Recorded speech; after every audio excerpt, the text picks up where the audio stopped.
दोस्तों, मेरे YouTube channel Mansi story 2.0 में आपका स्वागत है। तो हम भगवान श्री कृष्ण को अनेक नामों से जानते हैं। इनमें लड्डू गोपाल नाम काफ़ी प्रसिद्ध है। आज हम आपको इस कहानी में बताएंगे कि भगवान श्री कृष्ण का नाम लड्डू गोपाल कैसे पड़ा। ब्रजभूमि में भगवान श्री कृष्ण के एक परम भक्त कुंभन दास रहते थे। कुंभन दास का एक पुत्र रघुनंदन था। कुंभन दास हर वक्त कृष्ण की भक्ति में लीन रहते थे और पूरे नियम से भगवान की पूजा और सेवा किया करते थे। वे उन्हें छोड़कर कहीं भी नहीं जाते थे ताकि उनकी सेवा में कोई कमी न रह जाए। एक दिन वृंदावन से उनके लिए भागवत कथा का नोता आया। पहले तो कुंभन दास ने मना कर दिया, लेकिन कुछ सोच विचार कर बाद में वे कथा में जाने के लिए तैयार हो गए। उन्होंने सोचा कि भगवान की सेवा की तैयारी करके रोजाना कथा करके वापस लौट आएंगे, जिससे भगवान की सेवा का नियम भी नहीं टूटेगा।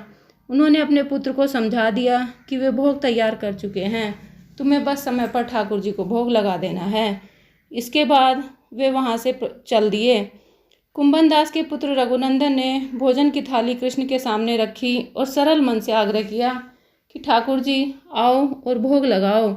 उसके बाल मन में यह छवि थी कि वे आकर अपने हाथों से भोजन करेंगे, जैसे हम सभी करते हैं। उसने बार बार आग्रह किया, लेकिन भोजन तो वैसे के वैसा ही रखा था। अब रघुनंदन उदास हो गया और रोते हुए पुकारा कि हे कृष्ण, आओ और भोग लगाओ।